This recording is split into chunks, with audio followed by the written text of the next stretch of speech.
Good morning all of you. मैं प्रमोद कौशल आप सभी का वेलकम करता हूं अपने यूट्यूब प्लेटफॉर्म सर्वोदय इंस्टीट्यूट पर। और देखते हैं आज हम लोग 10 फरवरी की न्यूज। ठीक है, चलिए देखते हैं। अभी हाल ही में विश्व दलहन दिवस कब मनाया गया? ठीक है, कभी कभी देखिए इंपॉर्टेंट डेट वगैरह आते हैं, उनकी थीम भी आ जाती है, तो मैंने दोनों मेंशन कर दिया है। इसका राइट आंसर हो जाएगा 10 फरवरी। और इसका थीम क्या है? थीम मतलब जो विषय लिया है, pulses bringing diversity to agri food system. ठीक है, अब थीम वगैरह हिंदी इंग्लिश दोनों में आता है, तो आप ज्यादा बेहतर होगा इंग्लिश में करें, क्योंकि हो सकता है हिंदी ना बनाए, इंग्लिश में ही लिख दें। ठीक है, इसके बाद है अगला क्वेश्चन। क्या है लिखा हुआ है कि अभी हाल ही में BAPS एक संस्था है, अभी बोल देंगे, संस्था ने दक्षिणी गोलार्ध का सबसे बड़ा हिंदू मंदिर का उद्घाटन कहाँ किया? देखिए एक समय ये था कि मंदिर विदेशों के बाहर नहीं होते थे, आप अगर कंबोडिया वगैरह को छोड़ दीजिए तो।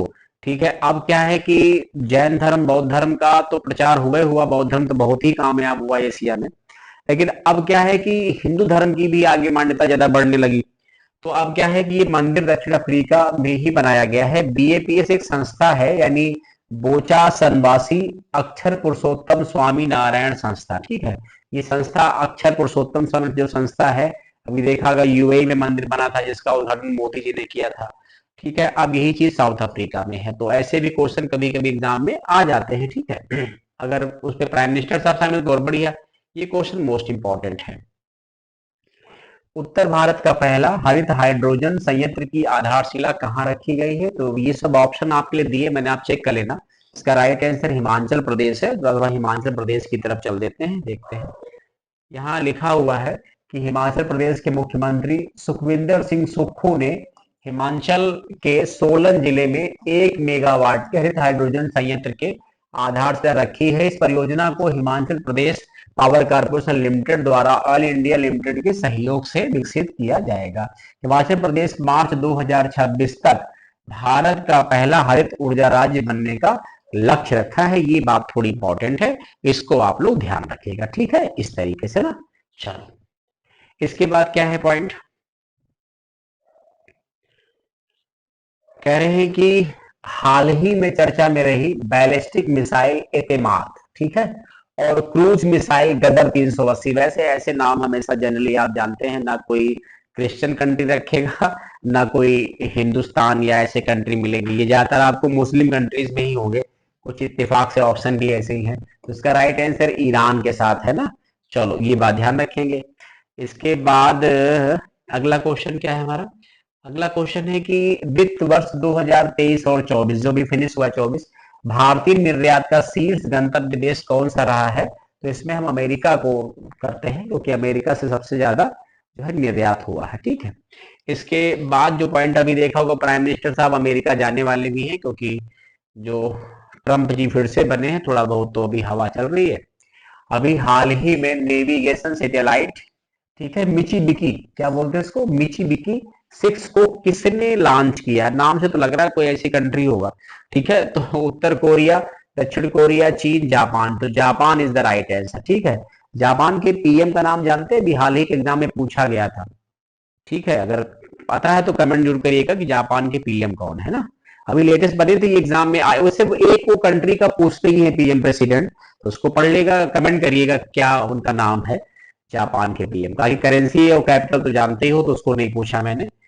एक और इधर अच्छा क्वेश्चन है, चाइना वाले तो एकदम आगे ही भागते हैं। अभी हाल ही में चर्चा में रहा कृत्रिम सूर्य, आर्टिफिशियल सन ही बना लिया, ईस्ट का संबंध किस देश से है? और ऐसा काम चाइना महोदय कर सकते हैं। ईस्ट का फुल फॉर्म क्या होता है? Experimental advance super conducting Tokmok.